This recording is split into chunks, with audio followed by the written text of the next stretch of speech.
pretties, and welcome to our fall special, episode 21, Forever 21. We are still in the haunted house of Royale because the Halloween decorations have not come down yet, which is fine. We might even do Halloween all through November or just forever because it's LA and it's always Halloween in Los Angeles, baby.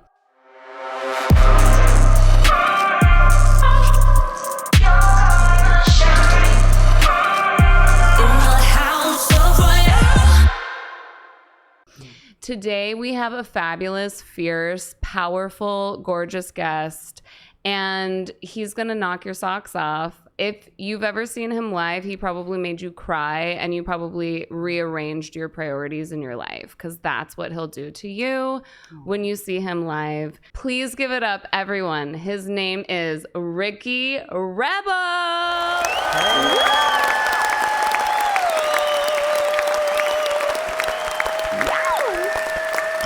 Yes. Hi. Hi. You look amazing. Thank you. The PMS is eating me alive, but I'm surviving. Well, your boobs look great. Thank you. Yeah, they get so big during this time, and I'm so glad to have you here when it's happening live. I think they got bigger the second you walked in the door. They were like, hello. Yeah. Honored. It's just so relieving and refreshing being in the presence of someone that has suffered as much as I have. Thank you. No, literally, I'm going to take my glasses off now. Yes. Because that is so true. Yes. We've been through a lot, haven't We've been through a lot. And Yeah. I feel like I've known you for my whole life, but I just met you. I know. And your whole family, Jonathan, Samantha. Yeah. It was really intense. And At the show. Yeah. We performed at Los Globos in Los Angeles. Yeah. And that's when I first met you, and you asked me to be your simp. Oh, yeah. On stage. And I immediately was like, yeah, I'd love to be your simp. The second I met you. And shout out to... I fell in love. Same. And shout out to Miss Tori K, who we love. She really just impressed me so much. She's such a great performer. Absolutely. She's got like the voice of Christina and can dance like Britney. Yeah. And my heart goes out to all the girls that are still making the pop princess thing happen because it's so, I mean, well, all of us, like having a pop act is so expensive. Right. And it's, what's the word? It's dream killing. It's the best kind of show to watch, but it's like if you don't have the Illuminati paying for it, it's almost impossible to do. We were just talking about that today, and after rehearsal, the dancers wanted what they wanted, which is fantastic, and they deserve that and more. But you know, when you're in charge of all of those elements, you got to think about everything. I mean, we're going to Vegas in a couple days, and we pay for their tickets, we pay for their rehearsals, we pay. Wow. You know, the artist is the last to get paid. Right. Literally, the makeup artist gets paid. Yeah. More than we do, and I know.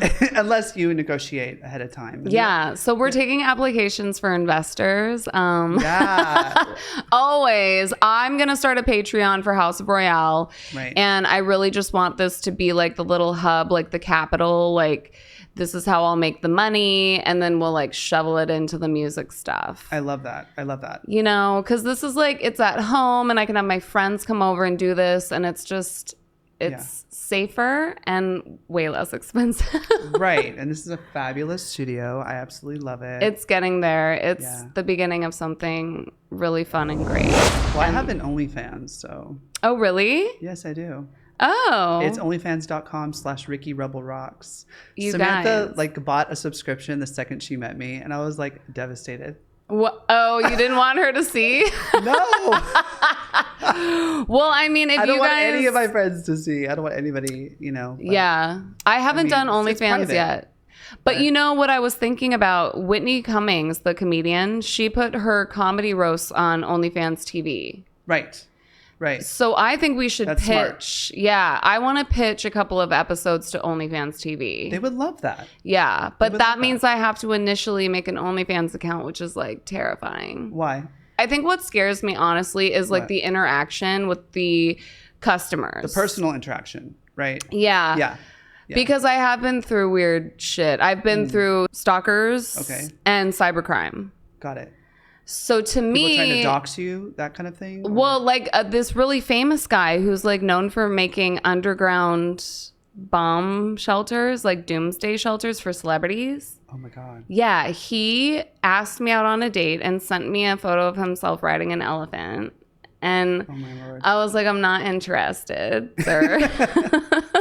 The elephant wasn't, you know. It didn't turn you on. Yeah, no, it wasn't for me. And so I think I would have been turned on by you. And so he said, you know, you should really learn to be nicer to people. And he hacked into my personal Facebook and started messaging people and pretending to be me. And I was getting phone calls that day going, Rochelle, are these messages from you? Got it. And I had to publicly post about this guy, you know, abusing me on the internet. And it made me look so crazy. You know, it's like people already think we're like, and then we have to tell everyone that there's this guy like ruining our life. And people are like, right. You know, it's hard to be believed when you look like this. It's kind of weird how easy it is for people to do that, right? How the hell do they get in there and steal it? I don't know. He was using 5 separate Google phone numbers somehow. Okay. And, you know, people are just really professional. Yeah. Yeah. I just think to myself, if people are going to do that to you, they're just going to do it to you. Yeah. Whether you have an OF or not. Yeah. I just think it would be good for you to do it just as a professional though. You don't have to do anything you're not comfortable with. But like OnlyFans? Yeah. Oh, the OFTV one. The TV aspect. That sounds really good to raise money. Yeah, I'm just... And then hire someone to like... talk to those guys. Well, I've heard that before. Hire someone to talk to them. It's a lifestyle. To make real money on there, it's a dedicated lifestyle. You're right. And so now I'm like, I dedicated myself to this, which I need to be doing all week long. Like it's... Yeah. And, you know, it's like for me, it's all emotional. Like it's how do I stay happy and joyful in what I'm doing? And I feel like with the club, it's so separate. Like it's Friday, Saturday, and I dissociate. You know what I mean? And it's a good workout. Whereas like if I'm in front of my screen all day, every day, I feel like that's going to just tank me. Yeah. Yeah. You know, like throw me into a tailspin. Right. So it's like I have to like decide where I'm going to put my time. I love that. Yeah. As artists, we have to really pick and choose our lane. Yeah. And try not to... I've had that problem because I've had Patreon and I've had OnlyFans and I've had like all these things. It's like at some point, some of them have to drop off because you can't do your music and do all of those things at the same time. Yeah. Because if you focus on one, you can make more money that way. Do you think this is why artists sign major label deals? There are many reasons why. First of all, if a label is interested in you, it means that you are basically doing their job now. Exactly. Amen. You know, you're doing the job for them, which you're getting 500 people to your shows. You're, you know, already streaming. You're doing all of these great things, making money already. And then they come in and want to have a piece of that. When I was a kid, I got signed to Michael Jackson's label. It was a different time, different era. And when they sign you, the labels will do everything for you. They'll pay for the rehearsals, they'll pay for flights and radio, promo, everything, the producers, but the artist has to pay it all back. Yep. You know, and that bill just gets bigger and bigger and bigger. But I think people just sign because they want to be famous. Right. Which is what we did when I was in the pop group. Yeah. And it was great while it lasted. I mean, we opened for Britney Spears. We had definitely a couple hits. Can I Get Your Number was a big track back in the day. Nice. We toured Europe. You know, so we had a lot of great experiences. I met Destiny's Child before they were even Destiny's Child. Like, wow. You know, just forming their group and seeing them at dingy clubs perform. Seeing Destiny's Child and Beyonce, meeting her, and she loved our music and stuff. I mean, all of these experiences would not have happened had it not been that we were signed to Michael's label and then later on Madonna's label, which are both my heroes. Yeah. So I don't regret it, but at the end of the day, it's a very political industry. Yep. And if your A&R gets pregnant, you're done. Or, you know what I'm saying? Yeah, If straight something up. happens, like a death, like if one person drops a ball on the label, your career is over. Yeah. Like literally. Well, and not to mention like how the artists are being treated in the process, right? And That's a whole other animal. And I feel like, you know, I always ask myself, like, what did it take for certain people to sustain? And I think a lot of it is like their mom and dad were always in the picture, like having that family or like just some type of support that really like saved them every time things were falling to pieces. It's like having that support system or like just the psychotic stage parents going, you don't have a choice, right? Type of thing. Right. Because I know for me, I moved to LA after I lost my mom to suicide. Oh my God. Like, and I wasn't going to, but like everyone from our dance studio was like, we're going to help you get yourself together and you're going to go and like fight for this. Okay. You know? So in my mind, I had already quit. I was like, I don't even want to go to LA. Where did you move from? The Bay Area. So like LA was always a second home. Okay. Because my mom had 3 studios and we were dancing back and forth. And New York, doing Vegas. Triple pirouette. Yeah, all of that. I was too. Yes. Grand Jeté. I was in Marguerite Derrick's. Oh, Yes, honey. Showgirls. Oh my God. You trained with Marguerite? That's my girl. Oh my God. That's royalty. Yeah, she put us in Austin Powers. I was in the first, that opening number with Austin. Yeah, I think all of us kids auditioned for that. Really? I think maybe Reed Tankersley was in that. As like a 5-year-old though. He like all of our kids auditioned. So that's how you and I connect so hard. Yeah. So easily. Because we're dancers first. Yes. Who can sing. Yeah. Right? Yeah. But yeah, I grew up with Marguerite. I used to hang with Wade Robson a lot, and Charles Claypow, Chuck Keys was also dancing with Marguerite as well. And everything I learned about music, I learned basically through Marguerite. Yeah. She played a lot of Prince, Led Zeppelin, you name it. She had really amazing taste in music. Yeah. Do you still talk to her? No. Really? Really? That shocks me. Just because there are certain choreographers that still keep in touch. Yeah. I absolutely love her. And honestly, she loves me too. Yeah. It's just life. Yeah, it's life. Yeah. It's life. And yeah. I would just have to, she's a phone call away. Yeah. Basically. But I know she's a very, very busy human being. You know who else I used to work with? Who my favorite is Jamie King. Oh my God. Jamie King was the greatest legend dancer of all time, in my opinion. God damn. And he came in. If you guys don't know, everybody listening, he choreographs now or directs. He's a director for Madonna and everything else. When he started, he was just doing like master classes at Tremaine, and he would come in and blow everybody away. Ugh.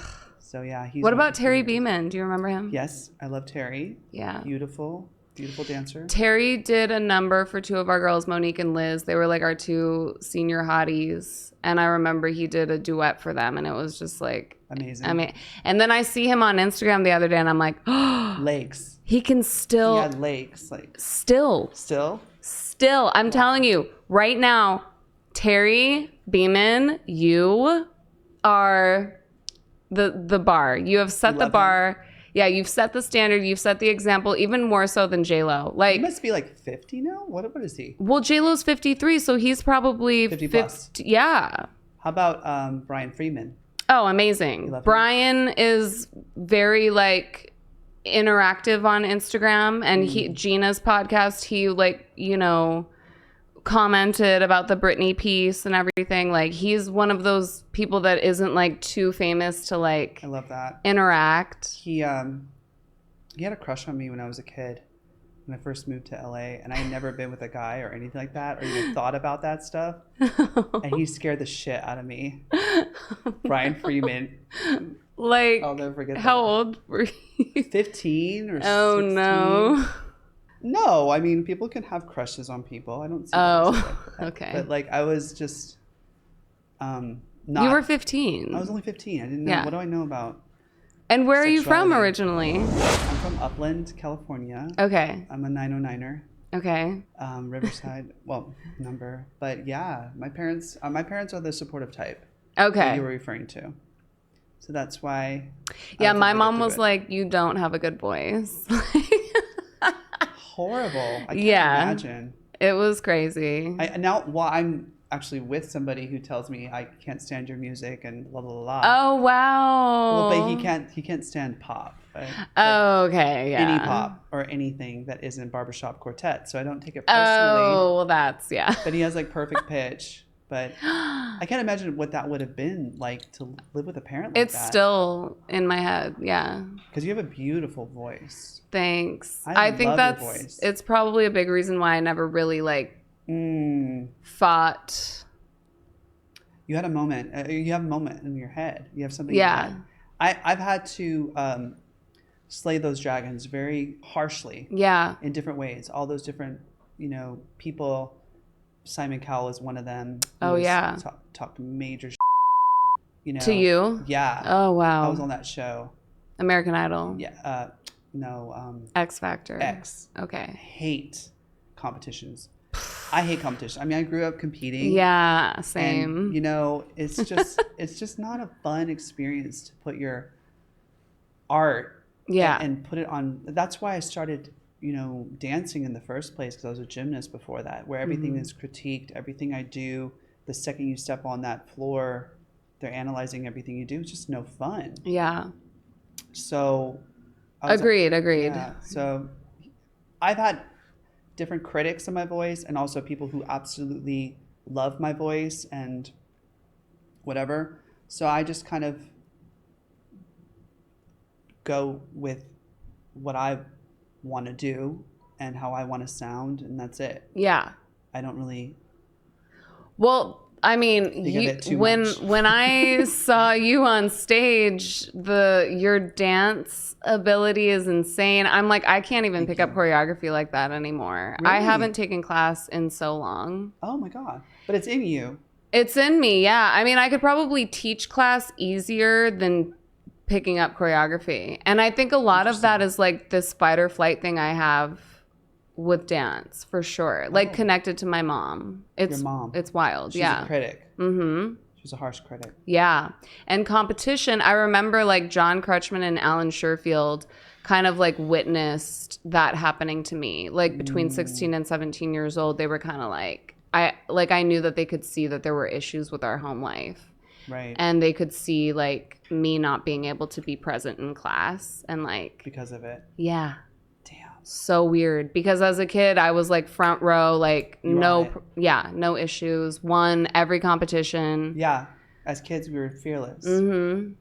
And then those thoughts, they creep in. Yeah. We have to have extra. I have so many thoughts that battle those thoughts. Mm-hmm.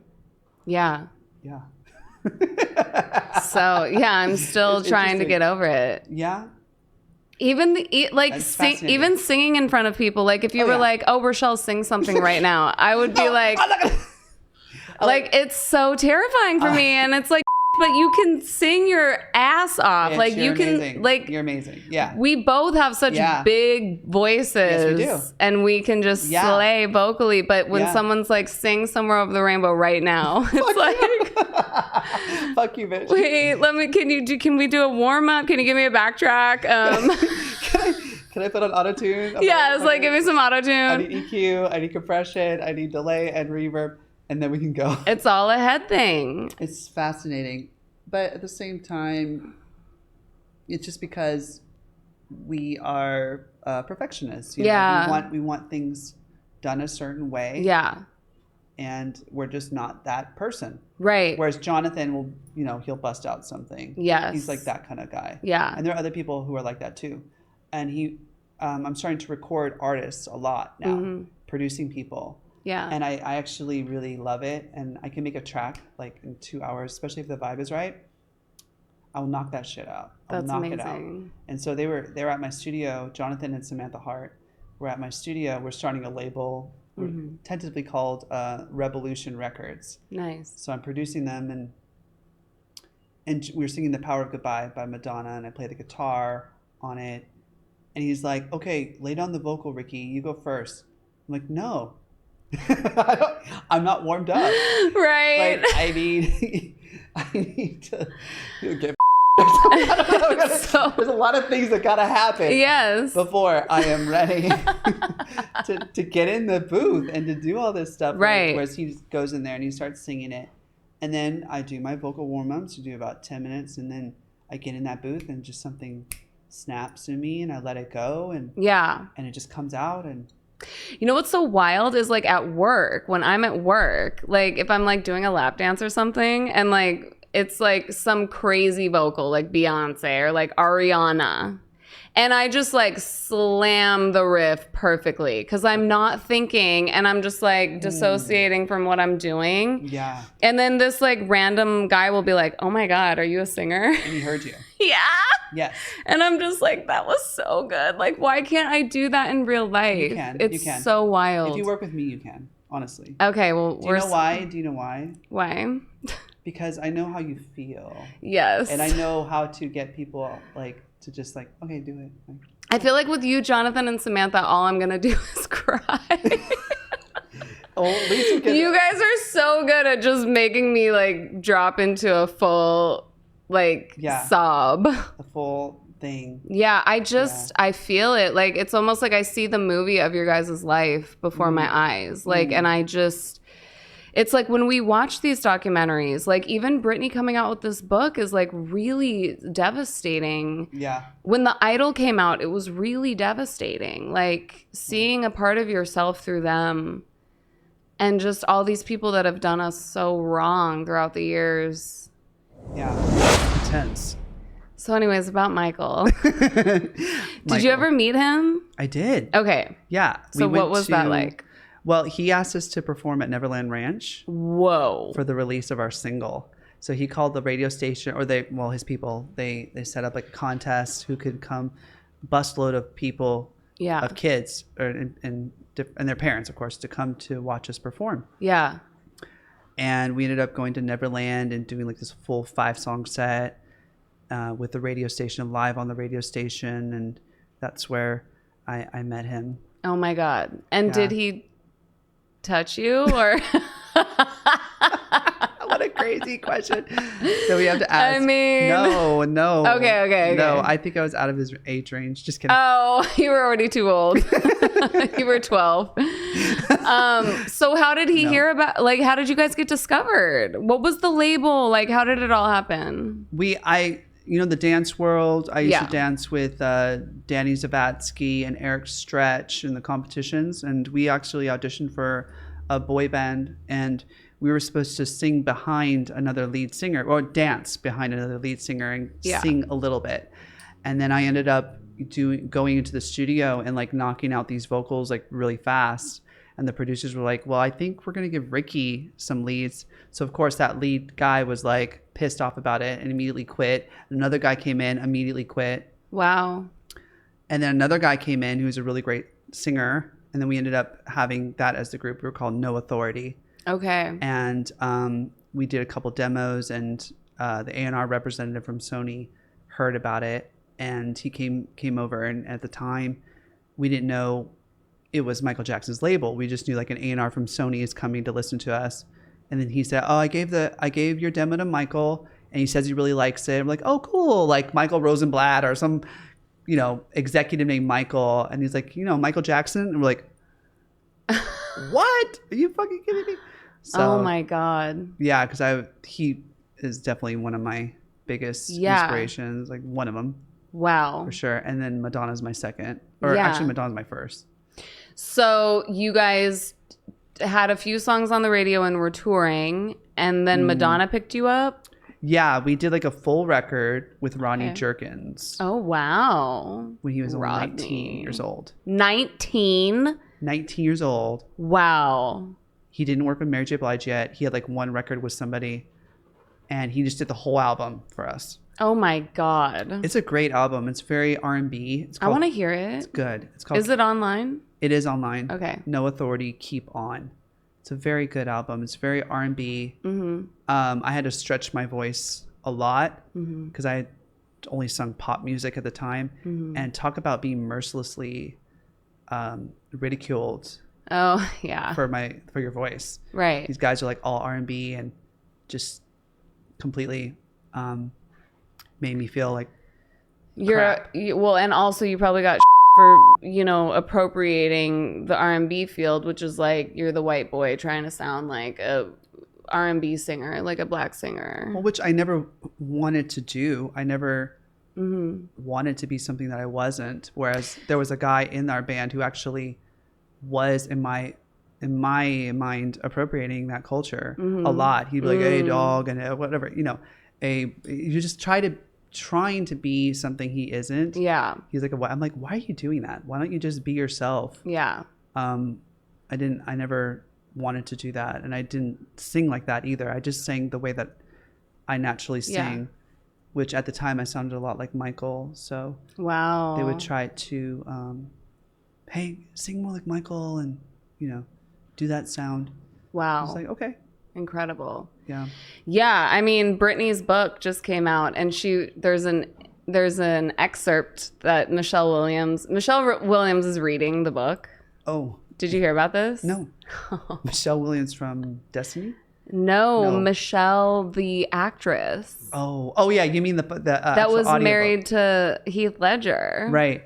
Like the Oscar-winning actress is reading as Britney, right? And talking about how Justin Timberlake had this like small that penis? persona. No. I mean, it seems like everyone's so heartbroken over Justin, so clearly his dick was doing something.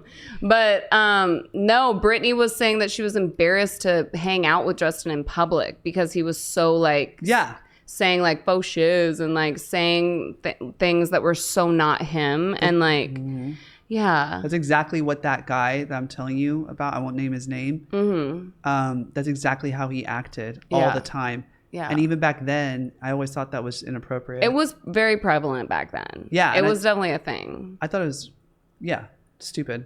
Yeah. But I mean, if you think of, I don't want to get. But I mean, I got too when I first moved to LA. The first music producer I met. Do you know what that is? He's like working with a bunch of R&B singers. Oh, okay. And I thought that I was a great R&B singer.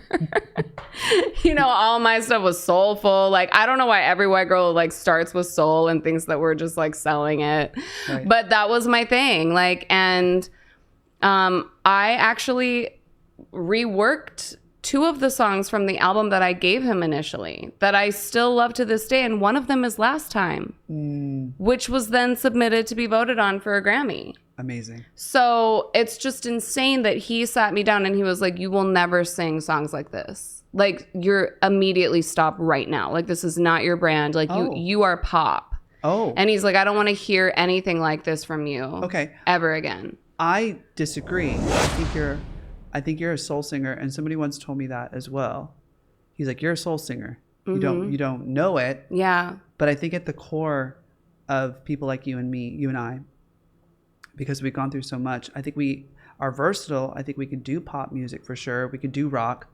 But I think at the heart of things, I think we have soul. Yeah. That it's just, and it comes with experience. It comes with harsh realities in life and rejection and fear, and I've gone through so much of that in my life, and loss. Yeah.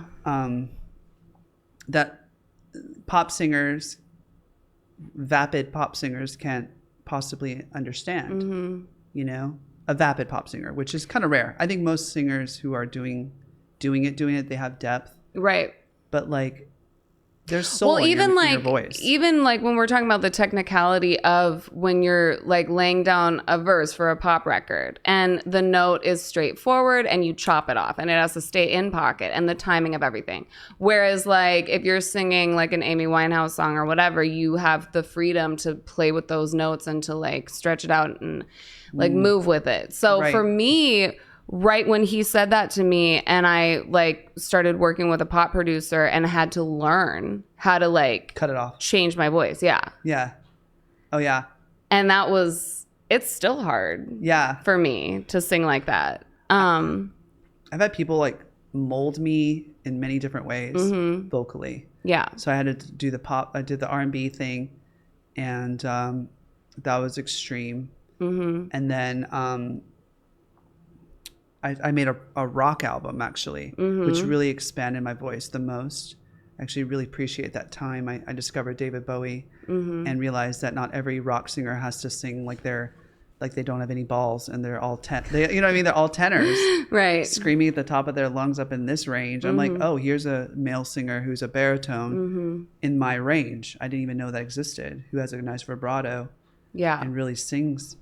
Not to say that Freddie Mercury, he's the greatest singer of all time, Led Zeppelin, but I can't like relate. I can't. Those notes aren't. Yeah. It's a tenor voice. Yeah. And then this next realm of like who my voice, the journey has been like, I lost my voice last year. I was working with a producer, and there was a lot of smoke in the air. There was a lot of, I'm very sensitive. There's a lot of like weed and this, that. And I was experimenting a little bit. For me, experimenting is like, a little thing here and there. Because I want to know, because I feel like 90% of 20-year-olds these days they're on drugs in one way, form, or another. Yeah. Or into alcohol, and I haven't been my whole life. So I'm like, well, if I want to make music for people, for younger people, I'm like, I want to know, right? Why do they like this so much? Why do they like to feel this way? Yeah. So in order for me to know what that feels like, I got to experiment. So I was experimenting on top of like going through sessions till 4 a.m. So we start at 10 p.m. till 4 a.m. Yeah, good luck keeping your voice together. Yeah. When I'm my age, and I'm like, okay, lost it. Fuck. I got something called muscle tension dysphonia. Oof. Horrible. Nightmare on Elm Street. It's like losing your dick. I'm not playing. No, I always lose my voice. I've always been a throat girl. Like there? my voice, always, since the beginning of time. Okay. Doctors don't know. They give me prednisone. I know every effing drug. I know everything. It's the sinuses and all that. Yeah. Like, that's why I quit drinking such a long time ago, because I literally, my symptom is so bizarre. Like I can't swallow. Yeah.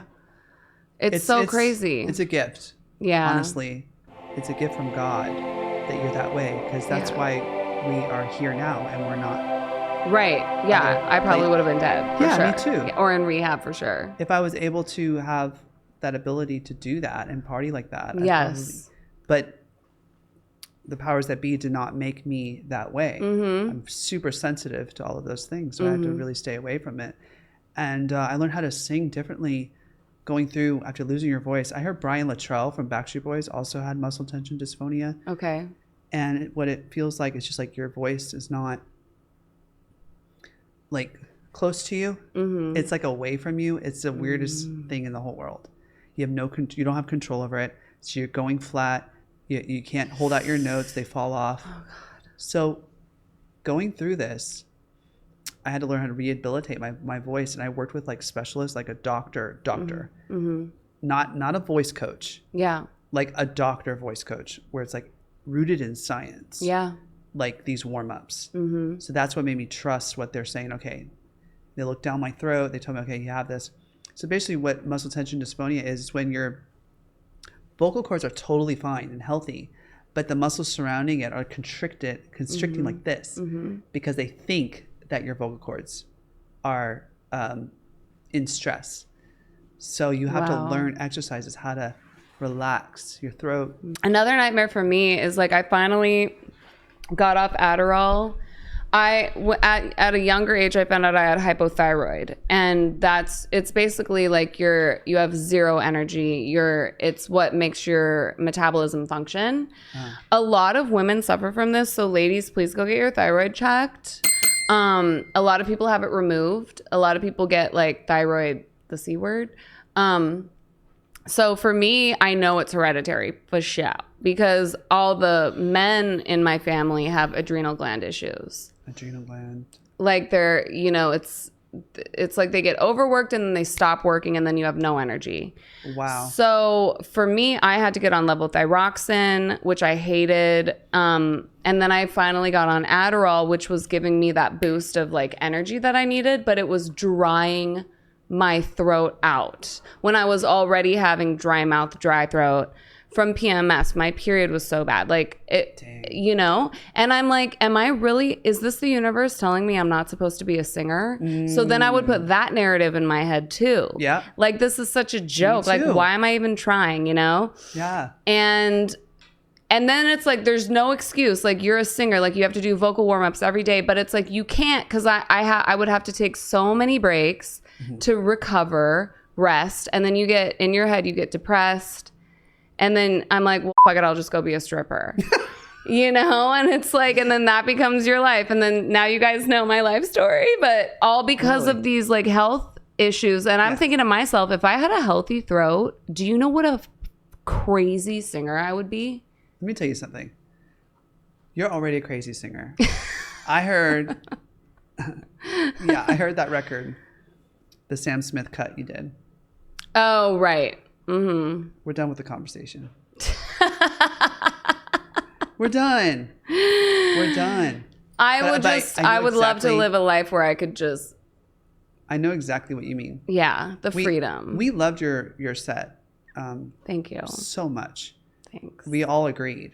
And we are like, been performing since we were children. Johnny and I especially. There's so much more to this industry than just how high you can hit a note. Right. Or well, Taylor Swift proved that. Can we talk? I mean, Tay-Tay isn't really, she's a demo singer. I love Tay-Tay. But she is the industry. She is the industry.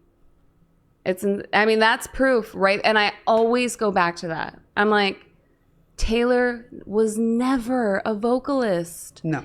She is an artist, and we always forget that. But the difference is like when we go on stage, people are standing there like, like they expect us to serve. Yeah.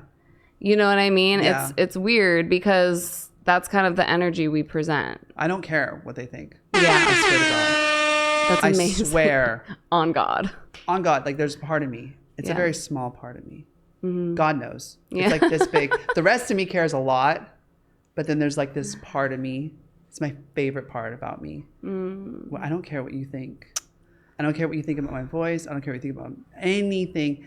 It's my favorite part of me, and I know it exists in there because I've done crazy shit. You can Google me, some of the things. Exactly. Google me. You've seen. It takes a lot of balls to do the things I did. And I didn't just do it for attention. I did it because I believed in something. And as long as you love how you sound and what you're producing, I think that's what matters the most. And, but all of these things you're going through, it's so funny because I go through the same exact thing. All of these crazy stuff. Yeah. I just think that you need to we need to start a support group. Well, we have a support group now. I mean, we do. I mean, Samantha Hart, my choreographer and dancer, we just went on tour in Japan. I took her on tour. Like literally, she was like, "Can you please take me?" And I didn't know her very well, and I was nervous because I know how hard it's really hard to be on tour. You know that. Yeah. It's extremely. Well, it's basically like a homeless person traveling around with a microphone. It's like. It is intense. Yeah, it's making homelessness look glamorous. People don't know. And I didn't know how she and I would be together. But we went into Japan, and literally the second we saw each other at my house to get into the car to go to the airplane, we were laughing. Yeah. To the moment we got back from the trip. And it was such an incredible experience. Yeah. And that's the kind of people that we need in our lives. For sure. Because the shows were just so easy for me to do. Yeah. I wasn't in my head about anything. Yeah. Yeah, and like I've been saying every episode, like I really just I don't want to be in the studio with like the straight cis male. Yeah. For me right now, I just can't do it. And so I definitely want women to be learning how to produce. I want to be in the studio with women. I want to be in the studio with my gays.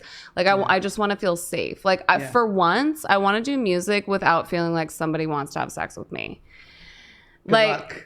I really just Good want. luck. And I'm the opposite. I only want to work with people who want to me. Okay, well, I mean, right? Like if it were the other way around, I would be like, why doesn't anyone want to me? Yeah, like, I'm annoyed if they don't.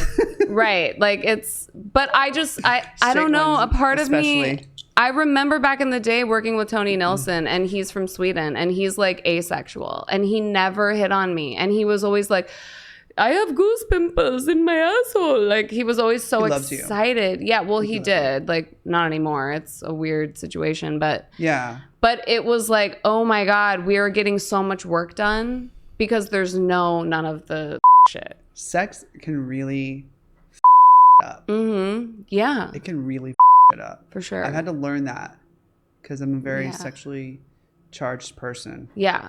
Very. So I've had to learn how to keep people in a box. Yeah. Which I hate to do that. Yeah. Because I want everybody to be mixed with everything. Yeah. And I've realized that I can only have friends, business partners, or sexual partners. And the second it gets like mixed is going to be a challenge for me. Not impossible, but it's going to be a challenge. Yeah. And that's what my partner taught me. I agree. I mean, I think I want women to come out with their stories and to like, you know, there's a lot of gray area with how women feel because the initial story is, well, he came on to me. But what we have to recognize is that when we spend so much time with people in the studio, there's a synergy. There's an energy that happens between the two people. Correct. And women have to take responsibility too if you do decide to sleep with the producer or the engineer. Right. It's like, that's on you, girl. Or both at the same time. Right. Yeah. And so obviously I have to take responsibility for those moments in my life as well. When that has happened, it's like, no, I have to look in the mirror and be like, I said yes to that. But in hindsight, I'm like, wow, I really wish that I had said no. I really wish that they had fought for my career only. Got it. Instead of wanting ownership of my music and my vagina. It's like, I really just want to be validated as, I want someone to be like, I want to make a lot of money off of you. And like that has happened, but then they also want all the other stuff. They do. So, and that's where it gets disheartening because women are supposed to be sexual too, but like it's got to be right time and place. And within the music realm, it's like someone's got to put artists on in a healthy way so that we can make money. Right, right. And making music is a very intimate thing. Yeah. When you start sharing your feelings, you start sharing all of these things, and you end up falling in love sometimes with maybe not love, I don't know, maybe it's just lust, or a lot of different feelings come out with the people that you're working with closely. Because they get to see your vulnerable side, and they get to love you and accept you for that. So yeah, I could see where you're coming from, but I mean, you're a gorgeous woman, so obviously these straight guys are gonna. So I know a couple of straight male producers that didn't try to hook up with me. But you know what was missing there? This is so crazy. What? The energy, I felt that they weren't obsessing over me, and it made me feel like a loser. Like it made me feel like this isn't exciting. You're not excited enough. It was like they were there for the assignment. And they did a really good job. Right. But there was no artistic... Passion. Yeah. Where's the passion? So, I mean, I do have to say, I guess the guy that did last time, Brandon, he did a bunch of songs for me. And I love his energy because he's like cool. And he's like, he ended up moving to Nashville. And like, he's like in with the artists. Like he gets you. Like he's your homie. And I was never like, I didn't need that from him because he gave me all the other stuff. And he was like invested in the right way. Like he really believed, and he was like, this is badass. Like, go win.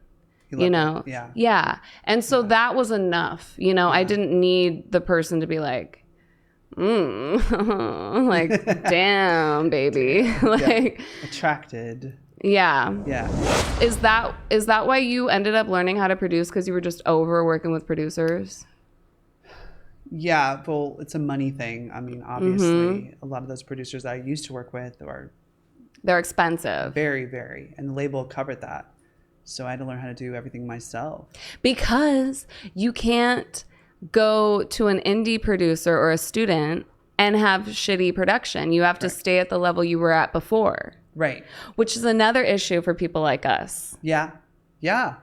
Because I've had people tell me, like, why don't you just do, like, when lockdown hit, why don't you just do home concerts from your home? I'm like, I'm sorry, you're speaking in another language. I don't understand what you're talking about. Like, no, that's never happening. If it's not like old school arena, like, I always wanted the real thing. The real thing.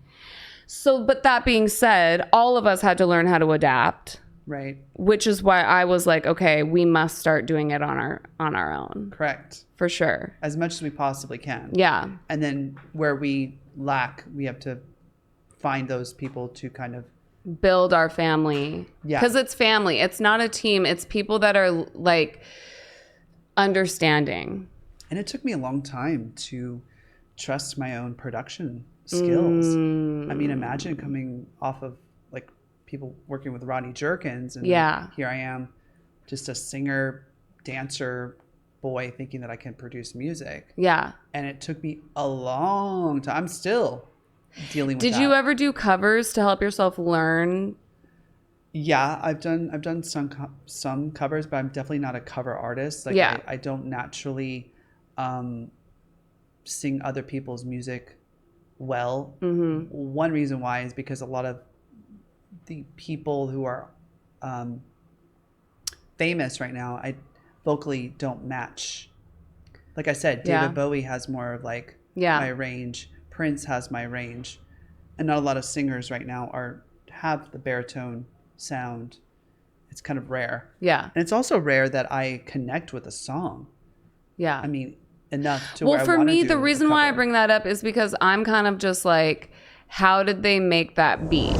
I have learned with cover songs that it helps when I choose to start learning how to produce. I think one thing that I will do is be like, how did they make this beat? So taking Slave for You or taking like Unholy and breaking it down and being like, how did they, which can be really frustrating because like with the choir thing, it's taking a whole week to learn how to produce a choir. Yes. To dissect it. Yeah, it's a lot. I mean, have you ever created a fake choir? Yes. Okay. And I've done it with like 3 people. Amazing. So what I do is I make people, we all 3 will get in the booth and then we sing it one way, like our real voices, and then we change the tone a little bit. You know, we sing it differently as if we're different people. Yeah. And then you stack. Yep. And then you add like reverb, and all of a sudden you have like this really cool sound. Yep. It's really big, like a choir. I did that a long time ago. Yeah. In 2010, where I learned that technique. But what's crazy about, you know, producing back then versus now, a lot of it is very technical. I mean, you're just mentioning side chains and things like that. Yeah. I mean, that's the real work. Yep. That's the nerd stuff. Yes. That is not necessarily musical. Yeah, or user friendly. It's math. It's math, and it's like a lot of sitting and listening to YouTube tutorials, which I hate. I hate that so much. I hate when it gets to that point. That's why it's good to have a friend who already knows a lot of things. Which one of my producers did teach me a lot. I am ADHD. Same. He sang on my last record, Fantasy Control, which was a top 40 record on iTunes. Yeah. I got to give a plug out for that. He's one of those really hungry people that I met. and I would hang out with him and watch him, and he taught me a lot about production and gear, what kind of mic, what kind of this preamp, not what you and I used to. Dancing and singing. Yeah, exactly. It's a totally different world. You have to really look in the mirror and be like, I know that you're a creative unicorn princess musical box that wants to be, Right. And I appreciate that about you so much. Texting that guy, the codec is wrong. The codec. Right. Yes. Yeah. It's I like, love now that I about know. And now you can call people out, because it's so funny when they talk to artists, cameramen, photographers, like they just assume that we don't know. And also like music producers as well. Like I wonder how many times I was in the studio and I'm like, I know that this exists. Can you please give me this sound? And I would have to play it on my phone instead of knowing the terminology for the vocal chain. Yeah. It's like, it's so much more powerful when you can communicate with the correct vocabulary. True. And we appreciate it when people can talk to us that way. Yeah. Like a robot. There's a part of me that's like a robot, like that thinks that way. Did you start with Pro Tools or Logic or what? Pro Tools. Pro Tools, same. I love Pro Tools. I don't love Pro Tools. You don't? No, because I don't like tracking vocals. And I think it's just because I need more practice. And I started learning during lockdown. Yeah. Which was connected to a producer that I banged. It got weird. It was hard. It was why. I mean, I had a gun. I had a gun held to my head in that. Hot. Just kidding. It really ruined. It was. No, he didn't put the gun to my head. No. Okay, I thought it was like the female engineer did. The female engineer did. Fetish thing going on. She did that? Yeah, she held a gun to. She was engineering all the sessions for this TikTok star that I was writing songs for. Cool. The producer was really cool too, and I was like, oh, like you like him. Oh, I was like, we're gonna like be you already knew the most famous production team. Like he even told me, I want to get a house together. I want you to be my production partner. Like it was like the hottest sex. So why not? Why didn't that work out? Because he ended up being married with a child. Okay. Was that the girl that came in with the gun? No. That's somebody else. No, she was like, I get it, and I've been trying to divorce this mother for 2 years, so like I'm not really that upset about it. Like. Oh, yeah. But then I found out that he was the one that wouldn't divorce her. How wild. Got it. Because I think child support and all that. I don't know. Whatever. Men, they're the worst. They are. Definitely. Yeah, the engineer chick, I think she was like on the spectrum and was angry that him and I had a thing. Because she knew all this stuff that I didn't know. Mm. And she was like, it was like boiling up. Wow, so she liked him too? Well, I think she knew about the wife. Oh. And she was so angry. At him? I think so, yeah. Yeah. And so I almost died in the name of love. Wow. Yeah. I've had some things like that. Really? A gun? Yeah. No guns. Thank God. That's really scary. So scary. Yeah. I've had people lose their minds. Yeah. In different ways. Drive off some cliffs. Wasn't really like a love situation, but like I don't want to get into it. I hear you. We'll get banned. But the point being is everything we do, it's like starting from a clean slate and giving it a new memory and injecting it with love. And so when I decide to sit down and learn Pro Tools again, I'm just going to be like, look, this is a new day. I'm here with Ricky. Like, I'm just going to give it love and like create a new relationship with Pro Tools. Perfect. And I think I'm a good person for you in that regard. Yeah. I can teach you what I know. Yeah. I know to track. You see a little. And in my head, my little project that I want to do is just do the top line hook of like a couple of cover songs that I love for TikTok to build my TikTok. Perfect. So I can just train myself to stack the vocals a cappella, make the harmony sound gorge. It's so easy. Yeah. Honestly. And it makes me love the song so much more when I learn the hook. God. Yeah. I love that you, for your song, the cover of Sam Smith. Unholy. Yeah. You only did like 1 minute's worth. That's perfect. No, I did both verses. You did? It's just a super short song. Oh, for YouTube though. The YouTube. Oh, for the Ashley video? Yeah. Oh, the vampire video. Yeah. I wasn't happy with the way it was shot, so I did my little... It was like a 1 minute thing. I revised it. It was supposed to be the full song. Okay, but well, I mean, I like that. I think people have a very short attention span. yeah. So I think Yeah. that's kind of really smart. Yeah. Do a 1 minute music video. A visual. A visual. A visualizer. And you just get the hook and nail that hook. Do you know who I think would be friends with us? Who? Gia Woods. Gia Woods. Do you know about her? G.I.? She works with all the cool kids like Jesse St. John, Sarah Hudson. Like she's in the Kim Petras vibe. Oh, I love that. Yeah. And Gia is like... A homie? I love her music. No, I haven't met her yet, but she's on my stuff sometimes. And I'm like, oh. We should reach out. Yeah, I think... yes. Gia. Gia. Hello. For the last 3 minutes, I want you to promote your stuff and tell everyone where to go and what your game plan is for 2024. Well, if you're interested in getting to know more about me, you can go to rickyrebelrocks.com, and all of my social media platforms are Ricky Rebel Rocks. And songs that we should be adding to our playlist. Many songs you should be adding on your playlist. Okay. Start off with Boys and Sometimes Girls. That's one of my biggest songs. Top 40, Billboard Top 40 song. If You Were My Baby is a good song. Some of the newer material I can promote right now is Fantasy Control. It's a really great song. Booty Eater for everybody, for the freaks out there. Y'all. And I have a really good cover I did. Speaking of covers, I'm going to release probably either this year or next year. It's called Wonderwall.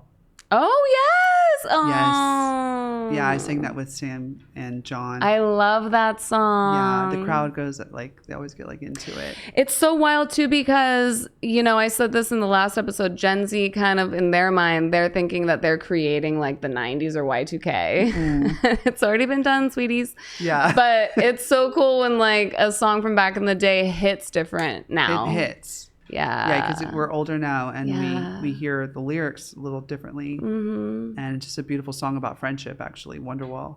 Yeah. So that's coming out soon. And we have a residency in Vegas at Taverna Costera every first Friday of the month.